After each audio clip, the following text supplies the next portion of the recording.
Welcome back to my channel. Ẹ̀yin ará ilé èwo lẹ ṣe? Ṣàlàáfíà lẹ wà?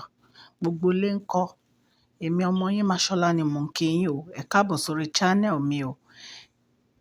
Gist tèmi ni pé wọ́n ní Kábíyèsí wọ́n sọ fún Olórí Ronke wípé kí wọ́n dákẹ́ ẹnu wọn, wípé àwọn ò fẹ́ gbọ́ nǹkan kan látẹnu wọn. Ẹ̀yin èèyàn lé gist tèmi nì.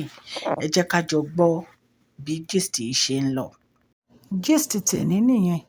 Tó bá jẹ́ ìgbà àkọ́kọ́ tẹ̀ ń darapọ̀ mọ́ mi, ẹ̀yin ará ilé, ẹ jọ̀ọ́ ẹ lọ sórí notification bell àti subscribe button kẹ́ẹ̀tẹ̀. So that tí n bá ti post any gist ẹ máa rí. Èmi ọmọ yín Máṣọ́lá ni. Mo máa ń sọ Yorùbá lórí channel mi. Mo dẹ̀ máa ń sọ̀rọ̀ lórí celebrity gist and royal gist. Ẹ̀yin èèyàn lé, please subscribe, share and like. God Almighty will bless you. Mo dúpẹ́ púpọ̀ lọ́wọ́ gbogbo yín o. Gist tèmi wọ́n ní Kábíyèsí, wọ́n ní wọ́n disgrace Olórí Ronke o kúrò ní inú chamber wọn. Ẹ jẹ́ ká jọ gbọ́ gist tèmi. Ẹ̀yin náà mọ gbogbo nǹkan tó ṣẹlẹ̀ pẹ̀lú Olórí Ronke, bí wọ́n ṣe lọ fọwọ́sowọ́pọ̀ pẹ̀lú Mariam kí àṣírí wọn tó tú. Àtìgbà yẹn ni Kábíyèsí ti ń bínú sí wọn.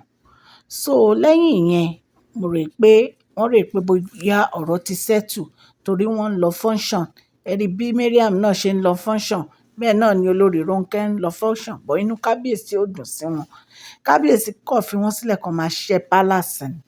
So wọ́n ní bí àǹtí wa wọ́n ṣe gba yàrá Kábíyèsí lọ nìyẹn o. Wọ́n ní àwọn fẹ́ bá Kábíyèsí sọ̀rọ̀. Wọ́n ní bí Kábíyèsí wọ́n ṣe lé wọn kúrò nínú chamber wọn nìyẹn, páwọn ò fẹ́ rí wọn for now. Wọ́n ní bí Olórí Ronke ṣe ń sunkún nìyẹn o. Wọ́n ní pé nítorí ọ̀rọ̀ Queen Naomi ni Kábíyèsí fi ń kanra mọ́ ogun àwọn, pé bí Kábíyèsí ṣe ń treat àwọn kò dáa, pé Kábíyèsí máa ń maltreat àwọn ni. Wọ́n ní kò sí nǹkan tá àǹtí wa arúgbó sọ tán o. Ẹ̀yin èèyàn lé bá ṣe gbọ́ gist nìyẹn o. Wọ́n ní àǹtí wa bá ní àwọn mọ̀ pé Queen Naomi ń use Kábíyèsí ni o. Wípé Queen Naomi ò nífẹ̀ẹ́ Kábíyèsí, pé wọ́n feel anything fún Kábíyèsí. Wípé Kábíyèsí ò dẹ̀ mọ̀ yẹn. Wípé Kábíyèsí á máa gbátẹ̀lé Queen Naomi all the time. Wọ́n ní kò sí nǹkan tá àǹtí wo sọ tán o. Wọ́n ní Kábíyèsí ní láyéláyé àwọn ò fẹ́ gbọ́ orúkọ Queen Naomi lẹ́nu Olórí Ronke mọ́. Wípé kán stay away from orúkọ Queen Naomi. Ọjọ́ táwọn bá tún gbọ́ orúkọ Queen Naomi, wípé Olórí Ronke kọ́ ló máa sọ fún àwọn bí Queen Naomi ṣe feel fáwọn. Wípé kò kan Olórí Ronke ń bẹ̀. Ẹ̀yin ará ilé, àbẹ́ẹ̀ rí pé mọ̀lẹ́ yìí. Wọ́n ní Olórí Ronke lanu. Wọ́n ní Queen Naomi ń ṣe nǹkan sí Kábíyèsí ni o. Wípé tí ò bá ń ṣe bẹ́ẹ̀, báwo ni Kábíyèsí ṣe máa fẹ́ ìyàwó 6 tí ò ní ráyè tèèyàn kankan nínú wọn. Wípé yìí ò ń ṣojú lásán, bó ń ṣojú lásán tẹ́lẹ̀. Ẹ mọ̀, ẹ̀mí mímọ́ ló ń jà fún un. Wọ́n lórí Ronke máa sọ gbó máìndẹ o. Wípé bẹ́ẹ̀ náà ni Queen Naomi pè. Wípé Kábíyèsí dìde níwájú wọn, ó lọ gbé call Queen Naomi.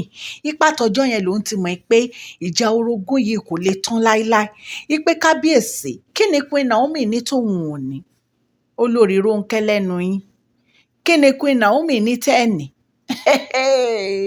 Olúwa o. Kábíyèsí, ẹ̀yin lẹ fà á. Ẹ̀yin lẹ fà nǹkan tí Olórí Ronke sọ yìí. Tí ò bá ń ṣe pé ẹ̀yin lẹ fà irú Olórí Ronke kọ́ máa sẹ́ pé kí ni Queen Naomi ní táwọn ò ní. Ìyá, ẹ lọ wá bí jókòó sí.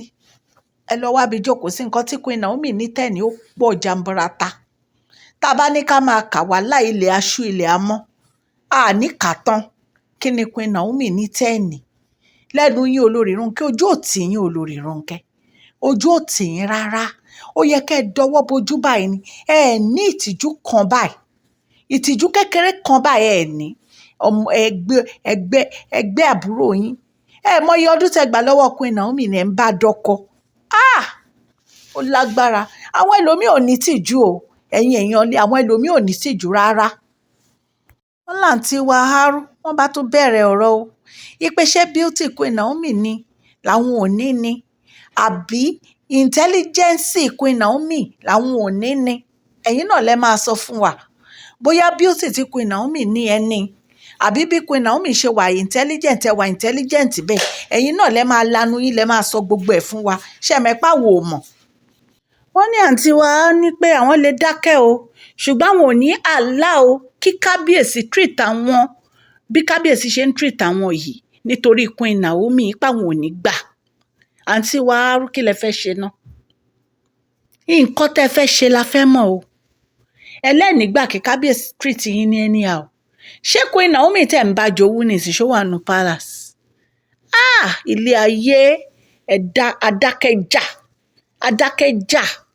ẹ̀ ń dákẹ́ ẹ̀dẹ̀ ń jà lẹ́yìn. àṣẹrú èèyàn báyìí nìyí. àwọn èèyàn burú o ẹ̀yin èèyàn. kéèyàn rí èèyàn báyìí kéèyàn múrì lé ní kéèyàn sáré. irú wọn ni àǹtí wa tún kọ́ntínú o.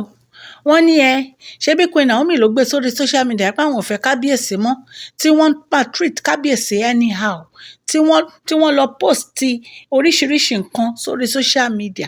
ipe ṣé kò yẹ kí kábíyèsí ti mọ̀ pé Queen Naomi ò nífẹ̀ẹ́ wọn mọ́ ni. ẹ̀yin lẹ máa sọ fún kábíyèsí bóyá Queen Naomi nífẹ̀ẹ́ kábíyèsí àbí kò nífẹ̀ẹ́ kábíyèsí. ẹnu yín náà láti máa gbọ́ gbogbo ẹ̀. ẹ pẹ̀lẹ́ ẹ kú ọ̀rọ̀ ẹnu àǹtí wa ẹ kú ọ̀rọ̀ ẹnu alẹ́ ní tìjú. kábíyèsí bínú wọ́n ní kí olórí Ronke kó jáde nínú yàrá àwọn. ipa àwọn ò fẹ́ bá sọ̀rọ̀ mọ́. ipe kó má bá wọn sọ̀rọ̀ ń pa Queen Naomi mọ́ kó dẹ̀ má bá wọn sọ̀rọ̀ ń pa Tádéníkáwó mọ́ kó stay away lọ́dọ̀ àwọn. ẹ̀yin èèyàn legist ta gbọ́ ni ta ní ká mú wá fún yín. ẹ rí pé nǹkan ń ṣẹlẹ̀. ẹ wo bí Mariam ṣe tú àṣírí olórí Ronke tóun àti Mariam àṣẹ wọ́n fọwọ́sowọ́pọ̀ lórí Queen Naomi. ọlọ́run ló dàárín wọn rú ló gbé tírélà kọjá láàrin wọn. aláwọn tó bá ń dákẹ́ yẹn èṣù ni wọ́n. ẹ wo bí olórí Ronke ṣe ń dákẹ́ tí wọ́n ń sọ̀rọ̀ tó máa ṣe kúlúbé lẹ́yìn kábíyèsí. àṣẹ tó tán ń pa lábẹ́ àṣẹ ó lágbára. ẹ̀yin èèyàn lé ẹ jẹ́ ká gbọ́ gist tán. kábíyèsí ní deceiver lórí Ronke. wọ́n láwọn rò pé olórí Ronke nífẹ̀ẹ́ Queen Naomi ni àṣé olórí Ronke ń play politics fún kábíyèsí ni. kábíyèsí ní ọ̀rọ̀ olórí Ronke yà wọ́n lẹ́nu. ipe tó bá ní olórí Ronke ló lè ṣe nǹkan tán ṣe ipa àwọn àjiyàn. ẹ̀yin bú Queen Naomi níwájú kábíyèsí ẹ wá rè pé kábíyèsí afojú rẹ̀ wò yín. àní in fact honestly gbogbo nǹkan tó ṣẹlẹ̀ náà kì í ṣẹjọ́ gbogbo wọn kábíyèsí ló fà á.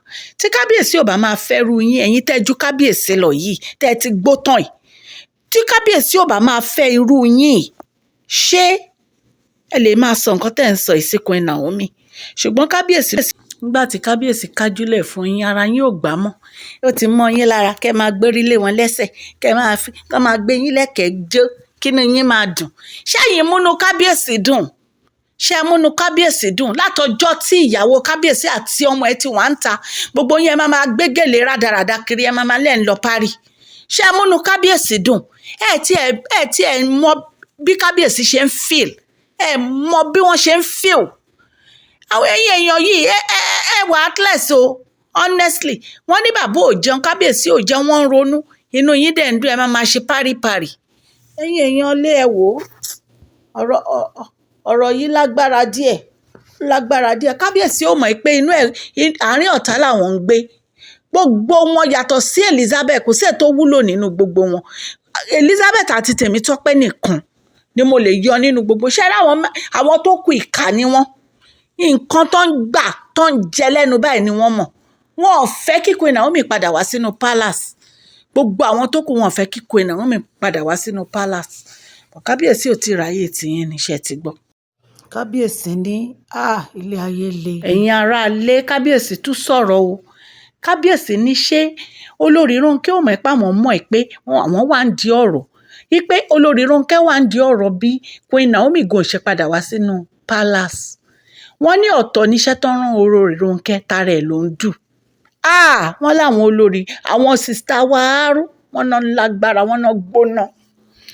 tí Mariam là ń sọ o tí olórí Ronke tún lágbára. wọ́n ní wọ́n náà ń tú àwọn àti kábíyèsí iṣẹ́ tó ń ṣe. wọ́n ní iṣẹ́ tó ń ṣe lẹ́yìn kábíyèsí. wọ́n ní ọ̀tọ̀ níṣẹ́ tí olórí Ronke ń ṣe o. wọ́n ní olórí Ronke ò fẹ́ kí Queen Naomi padà wá sínú palace o. wọ́n ní mọ nǹkan tó ń pe olórí Ronke ni. wọ́n ní green snake. wọ́n ní ejò paramọ́lẹ̀ ní olórí Ronke. wọ́n ní green snake under the green grass ni Olori Ronke pé kò ní sọ̀rọ̀ o, ṣùgbọ́n a máa fẹ́ yín, a dẹ̀ máa kó iná, a máa kó bọ̀ abẹ́ yín. Irú èèyàn tí Olori Ronke jẹ́ nìyẹn. Ẹ̀yin aráalé, gist tèmi nìyẹn o. Ẹ rí pé ilé ayé yìí le. Kábíyèsí fi ẹ̀yìn tí Olori Ronke, wọn mọ̀ pé ọ̀tá àwọn làwọn fẹ̀yìntì. Kábíyèsí ní àwọn lè má sọ̀rọ̀ o, ṣùgbọ́n àwọn mọ gbogbo itú tí Olori Ronke ń pa, bí wọ́n ṣe ń ṣe oríṣiríṣi nǹkan sí àwọn mọ gbogbo ẹ̀, àwọn ò kàn sọ̀rọ̀ ni. Ẹ rí nǹkan báyìí, ilé ayé yìí ó lágbára. Ilé ayé lágbára, ilé ayé gbẹgẹ́. Ẹ̀yin èèyàn lé, ẹ jẹ́ kí ọ̀rọ̀ yìí kọ́ wa lọ́gbọ́n. Ẹ má fi ọkàn tán anybody, Ọlọ́run nìkan ni kẹ́ ẹ fọkàn tán. Ẹ wo nǹkan tó ń ṣe báyìí. Wọ́n fẹ́ gba palace. Wọ́n rò pé àwọn ò ní kúrò ní palace mọ́. Wípé láyéláyé Queen Naomi ò ní wá sí palace. Ara ti ń fún mi ti pẹ́ sí Olori Ronke o. I don't know why. Ara ti ń fún mi ti pẹ́ sí Olori Ronke. Ṣùgbọ́n mo dúpẹ́ pé Kábíyèsí tètè realize irú èèyàn tí Olori Ronke jẹ́. Mo dúpẹ́ lọ́dọ̀ Ọlọ́run. Wọ́n ní bí Kábíyèsí ṣe lé kúrò ní chamber wọn nìyẹn o. Disgracefully náà fi lé àwọn ìka èèyàn. Ọlọ́run Queen Naomi máa jà fún Queen Naomi. Gbogbo ẹ̀yin ọ̀tá Queen Naomi, Ọlọ́run máa fojú yín gbolẹ̀ báyìí ní agbára Ọlọ́run. Àfi tí ò bá sọ́lọ́run lókè, torí ẹ̀yin obìnrin yìí jẹ ni. Kò ṣe bí fún yín, especially wo Olori Ronke.